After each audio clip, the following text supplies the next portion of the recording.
ഹാലേലൂയ്യ. ദൈവനാമത്തിന് മഹത്വം ഉണ്ടായിരിക്കട്ടെ. Ave Maria. പ്രിയമുള്ള മക്കളെ, നമുക്ക് ദൈവം ഒരു സമ്മാനം തരും മുന്നമേ ഒരടയാളം കാണും. അതെന്താ അടയാളം എന്ന് ചേച്ചി പറയട്ടെ. അതായത്, നിങ്ങൾക്ക് ക്രിസ്തു നമ്മെ തിരഞ്ഞെടുത്ത് കഴിഞ്ഞാൽ, നമ്മെ സ്വന്തമാക്കി കഴിഞ്ഞാൽ, പിന്നീട് ഈ ലോകത്തിൽ മതിമറന്ന് ആഹ്ലാദിക്കാൻ ദൈവം നമ്മെ അനുവദിക്കില്ല. മതിമറന്ന് ആഹ്ലാദിക്കാൻ എപ്പോഴും ദൈവത്തിൻ്റെ ചാരെ, ദൈവത്തിൻ്റെ ശബ്ദം കേട്ട് ദൈവത്തോട് സംസാരിച്ച് നന്ദി പറഞ്ഞ് സ്തുതിച്ച് മുൻപോട്ട് പോകാൻ ദൈവം നമ്മെ വിളിച്ച് അടുത്തേക്ക് കൂട്ടിയിരിക്കുകയാണ്.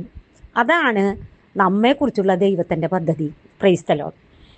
മാലാഖമാർക്ക് തൊട്ട് താഴെ ഒരു സ്ഥാനം തന്നുകൊണ്ട് ദൈവം നമ്മെ വിശുദ്ധരാക്കി അരികിലേക്ക് കൊണ്ടുവന്നിരിക്കുകയാണ്. നമുക്കിപ്പം ഉദാഹരണത്തിന് ചേച്ചി പറയുകയാണ്, നമുക്കൊരു ജോലി കിട്ടാൻ പോകുകയാണെന്ന് ഓർത്തോ. നമ്മൾ ഒരുപാട് പ്രാർത്ഥിക്കുന്നു. ഈ ജോലി നമ്മുടെ കൈവശം വരും മുന്നമേ നമുക്ക് ചിലപ്പോൾ ചില നിന്ദനങ്ങളും അപമാനങ്ങളും കുരിശുകളും ദൈവം നമുക്ക് അനുവദിക്കും. അത് ദൈവം അനുവദിക്കുന്നതാണ്. കാരണം ഇതിനെയാണ് കുരിശിൻ്റെ വഴി അല്ലെങ്കിൽ സഹനത്തിൻ്റെ പീഡാനുഭവത്തിൻ്റെ യാത്ര എന്ന് പറയുന്നത്. ഈ കുരിശ് നമ്മൾ എടുത്ത് കഴിയുമ്പോഴാണ് ദൈവത്തിൻ്റെ മഹത്വം, അതായത് നമ്മൾ ആഗ്രഹിച്ച ആ ഒരു സമ്മാനം ദൈവം നമുക്ക് തരുന്നത്. കർത്താവ് പറയുന്നു, മതിമറന്ന് ആഹ്ലാദിക്കാതിരിക്കാൻ ഞാൻ നിനക്ക് ഒരു മുള്ള് നൽകപ്പെട്ടിരിക്കുന്നു. അതുകൊണ്ട് വലിയ ജോലിയാവാം, നല്ല ശമ്പളമായിരിക്കാം, ഒരു പക്ഷേ നമുക്കൊരു കുറി പെട്ടെന്ന് കിട്ടി, പെട്ടെന്നൊരു സ്ഥലം, നമ്മൾ ആഗ്രഹിച്ചൊരു സ്ഥലം കിട്ടി, വീട് കിട്ടി, എൻ്റെ മക്കൾക്ക് നല്ല വിവാഹം നടന്നു, അനുയോജ്യനായ പങ്കാളിയെ കിട്ടി. ഇതൊക്കെ കണ്ടു കഴിയുമ്പോൾ എല്ലാം മനോഹരമായി കഴിയുമ്പോഴും ആ നിമിഷവും ദൈവത്തിൻ്റെ മുമ്പിൽ മുട്ടുമടക്കാനാണ് ദൈവം ആഗ്രഹിക്കുന്നത്. അതുകൊണ്ട് അതിൽ ഒരു മുള്ള് ദൈവം അനുവദിക്കും. Praise the Lord. ഇനി ഒരു വചനം പറയാണ് എൻ്റെ കുഞ്ഞുമക്കളോട്. നിന്നെ ഞാൻ നിൻ്റെ അപ്പസ്തോല പ്രവർത്തനം 26-17 തിരുവാക്യം. നിന്നെ ഞാൻ നിൻ്റെ ജനത്തിൽ നിന്നും വിജാതികരിൽ നിന്നും രക്ഷിച്ച്. ചേച്ചീനെ എന്നെ വിചാരിച്ചോളൂ എൻ്റെ മക്കൾ. അവിടെ പൗലോസ്ലീഹയോട് പറയണ വാക്കുകളാണ് കേട്ടോ. എൻ്റെ നേരേക്ക്, നിങ്ങളുടെ ഓരോരുത്തരുടെ നേരയിലേക്ക് ഒന്ന് നിങ്ങൾ ചിന്തിച്ച് നോക്കൂ. നിന്നെ ഞാൻ നിൻ്റെ ജനത്തിൽ നിന്നും വിജാതികരിൽ നിന്നും രക്ഷിച്ച് അവരുടെ അടുക്കലേക്ക് അയക്കുന്നു. ആരുടെ? ക്രിസ്ത്യാനി മക്കളുടെ അടുത്തേക്ക് അയക്കുന്നു, അല്ലെങ്കിൽ ക്രിസ്തുവിനെ തേടുന്ന മക്കളുടെ അടുത്തേക്ക് അയക്കുന്നു അത്രേ. അത് അവരുടെ കണ്ണുകൾ തുറപ്പിക്കാനും അതുവഴി അവർ അന്ധകാരത്തിൽ നിന്ന് പ്രകാശത്തിലേക്ക്, സാത്താൻ്റെ ശക്തിയിൽ നിന്ന് ദൈവത്തിലേക്ക് തിരിയാനും പാപമോചനം സ്വീകരിക്കാനും എന്നിലുള്ള വിശ്വാസം വഴി വിശുദ്ധീകരിക്കപ്പെട്ടവരുടെ ഇടയിൽ അവർക്ക് സ്ഥാനം ലഭിക്കാനും വേണ്ടിയാണ്. ഒന്ന് ചേച്ചി വിവരിച്ച് തരട്ടെ അതിനെക്കുറിച്ച്. അതായത്, ഇപ്പോൾ ചേച്ചിയെപ്പോലെ ഒരാളെ ദൈവം വിളിച്ചു. ദൈവം വിളിക്കാതെയും ദൈവം അയക്കാതെയും ഒരിക്കലും സുവിശേഷം പറയാനും ദൈവത്തിൻ്റെ അരികിലിരിക്കാനും പറ്റില്ല മക്കളെ. അങ്ങനെ ദൈവം വിളിച്ചു കൂട്ടി കൊണ്ടുവന്നത് ഒന്നാമത്തെ കാരണം, എല്ലാ മനുഷ്യൻ്റെയും പാപഭംഗിലമായ കണ്ണുകൾ അടഞ്ഞു കിടക്കുന്നു. ആ കണ്ണ് നീ പോയി സുവിശേഷം പറഞ്ഞിട്ട് അവരുടെ കണ്ണ് തുറന്നു കൊടുക്കണം. എന്നിട്ട് ഈ ലോകത്തിലെ എല്ലാ മക്കളും സാത്താൻ്റെ അടിമത്തത്തിലായിരുന്നു. ഈ സാത്താനിൽ നിന്നും രക്ഷിച്ച് ദൈവത്തിലേക്ക്, അതായത് അന്ധകാരത്തിൽ നിന്ന് ഈ പ്രകാശത്തിലേക്ക് അവരെ കൊണ്ടുവരണം. 1. 2, അവരുടെ എല്ലാവർക്കും പാപമോചനം യേശുവിലേക്ക് വരാതെ കിട്ടില്ല. അവനിൽ വിശ്വസിക്കുന്ന ഏവനും പാപമോചനം ലഭിക്കുന്നു. Praise the Lord. 3, വിശുദ്ധീകരിക്കപ്പെട്ടവരുടെ ഇടയിലേക്ക് അവരെ കൊണ്ടുവരാനും. കണ്ടുവോ? ഇതാണ് ഒരു സുവിശേഷകന് ദൈവം കൊടുക്കുന്ന വേല. Praise the Lord. ഇതാണ് അവൻ്റെ ദൗത്യം. നീ പോയി അവരോട് പറഞ്ഞ് അവരെ കൊണ്ടുവരാൻ. ഈ വന്ന മക്കളോട് കർത്താവ് പറയുന്നൊരു കാര്യമാണ് കേൾക്കുന്നത്. നീ യേശുക്രിസ്തുവിനോട് ഐക്യപ്പെടാൻ സ്നാനം സ്വീകരിച്ചു. നമ്മൾ മാമോദിസ സ്വീകരിക്കുന്നത് അതിനു വേണ്ടിയാണത്രേ. അവൻ്റെ മരണത്തോട് ഐക്യപ്പെട്ട് കഴിഞ്ഞ നമ്മൾ അവനോടത്ത് സംസ്കരിക്കപ്പെട്ടു. നമ്മൾ ക്രിസ്തുവിനോടുകൂടെ സംസ്കരിക്കപ്പെട്ടു. എന്നിട്ട് പറയണ്, അവൻ്റെ മരണത്തിന് സദൃശമായ ഒരു മരണത്തിൽ നാം അവനോട് ഐക്യപ്പെട്ടവരായെങ്കിൽ, അപ്പം നമ്മൾ അനുനിമിഷവും ഞാൻ എൻ്റെ ക്രിസ്തുവിനോട് ക്രിസ്തുവിനോട് കൂടെയാണോ സംസ്കരിച്ചപ്പെട്ട് ജീവിക്കുന്നത്? ആണോ?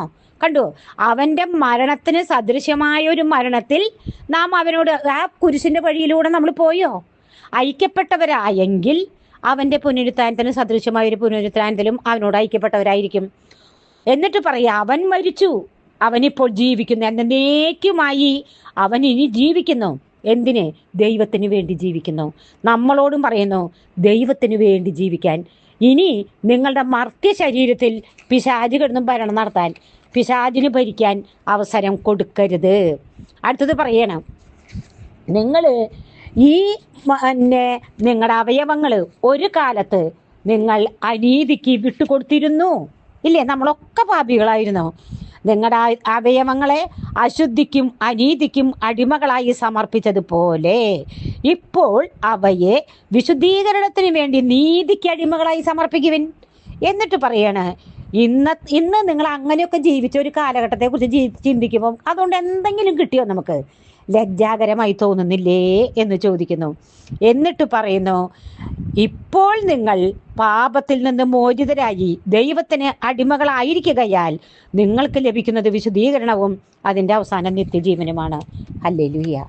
അതുകൊണ്ട് എൻ്റെ പൊന്നു മക്കളോട്, എൻ്റെ മക്കളോട് പറയും പോലെ ചേച്ചിയുടെ അനുഭവത്തിൽ നിന്നാണ് ഇത് മുഴുവൻ എൻ്റെ കുഞ്ഞുങ്ങളോട് പറയുന്നത്. അടുത്തൊരു വചനാണ് പറയുന്നത്, എന്തിനാണ് യേശു മനുഷ്യാവതാരം ചെയ്ത് ലോകത്തിലേക്ക് വന്നത് കുട്ടികളെ? പിതാവായ ദൈവം സകല അധികാരവും, അതായത് പ്രത്യേകിച്ച് നാളെ കർത്താവ് വാനമേഘങ്ങളിൽ അവസാന ദിവസം പ്രത്യക്ഷപ്പെടുമല്ലോ. ആ പ്രത്യക്ഷപ്പെട്ട് കഴിയുമ്പോൾ യേശു ക്രിസ്തുവാണ് മക്കളെ സകലതും ഭരണം നടത്തുന്നതും വിധി പ്രസ്താവിക്കുന്നതും യേശുവാ. സകലതും യേശുവിനെ പിതാവ് ഏൽപ്പിച്ചിരിക്കുന്നു.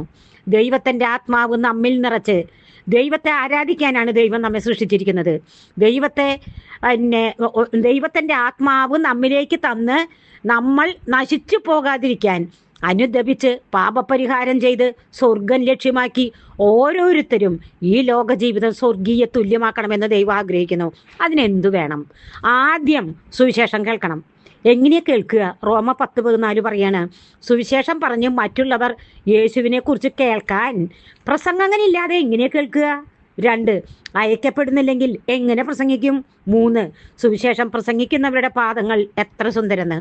വിശ്വാസം കേൾവിയിൽ നിന്നും, കേൾവി ക്രിസ്തുവിനെ കുറിച്ചുള്ള പ്രസംഗത്തിൽ നിന്നുമാണ്. കർത്താവ് പറയുന്നു, അനുസരണമില്ലാത്തവരും ധിക്കാരികളുമായ ഒരു ജനത്തിൻ്റെ നേരെ ദിവസം മുഴുവനും എൻ്റെ കരം ഞാൻ നീട്ടിന്ന്, എന്നിട്ടും കർത്താവിനെ അന്വേഷിക്കുകയോ തേടുകയോ സ്തുതിക്കുകയോ നന്ദി പറയുകയോ ചെയ്യാത്തത് മൂലം ഞാൻ അവരെ തള്ളിക്കളയുന്ന. ഹല്ലേലൂയ. എന്നിട്ട് പറയുന്നു, ജനതകളല്ലാത്തവരോട് അവർക്ക് അസൂയ ജനിക്കാനും.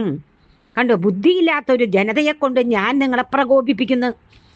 എന്നിട്ട് പറഞ്ഞു, ചെല്ലുമോളെ അല്ലെങ്കിൽ ചെല്ലുമോനെ, എൻ്റെ ആത്മാവിനെ ഞാൻ നിങ്ങളിലേക്ക് നിറച്ചിട്ടുണ്ട്, ലോകത്തിലേക്ക് അയക്കുകയാണ്. സുവിശേഷം പറയുന്ന വിജാതികരോട് അസൂയും ദേഷ്യവും തോന്നിപ്പിക്കും എന്നാണ് വചനം നമ്മെ പഠിപ്പിക്കുന്നത്. അതുകൊണ്ട് എന്നെ കേൾക്കുന്ന പ്രഘോഷകരെ, ഇത് രണ്ടും പ്രതീക്ഷിച്ചുകൊണ്ട് മാത്രം സുവിശേഷ വേലയ്ക്ക് ഇറങ്ങിയാൽ മതി. സുവിശേഷ വേലയുടെ മറ്റൊരു പാർട്ടാണ് പ്രാർത്ഥനയും ദൈവവേലയും. എപ്പോഴും പ്രാർത്ഥിക്കുക, ദൈവത്തിന് വേണ്ടി ജീവിക്കുക. ഇത് ചെയ്യുന്ന എല്ലാ മക്കളെയും നമ്മൾ പ്രാർത്ഥിച്ചു കൊണ്ടിരിക്കണം. വചനോർത്ത് നമ്മൾ വചനം പഠിച്ച് നമ്മൾ വചനം പറയുന്ന മക്കൾക്ക് വേണ്ടി പ്രാർത്ഥിക്കണം. അസൂയയും ദേഷ്യവും നിങ്ങളുടെ പുറകെ ഉണ്ടായിരിക്കും. എന്നാൽ കർത്താവ് പറയുന്നു, റോമ 11:5, ബാലിൻ്റെ മുമ്പിൽ മുട്ടുകുത്താത്ത 7000 പേരെ എനിക്ക് വേണ്ടി ഞാൻ മാറ്റി വെച്ചിട്ടുണ്ട്. ഇതൊരു തെരഞ്ഞെടുപ്പാണ് മക്കളെ. ഇത് കിട്ടിയവൻ, നിധി കിട്ടിയവനെ പോലെ കാത്തു സൂക്ഷിച്ചുകൊണ്ട് വൻ പ്രതിഫലം കിട്ടും ഇതിന് എന്നോർത്ത് ഈ യാത്ര പൂർത്തിയാക്കണം. ദൈവം എല്ലാ സബ്സ്ക്രൈബേഴ്സിനെയും വ്യൂവേഴ്സിനെയും അനുഗ്രഹിക്കട്ടെ എന്ന് പ്രാർത്ഥിക്കുന്നു. ലോകം മുഴുവനും വേണ്ടി പ്രാർത്ഥിക്കുന്നു.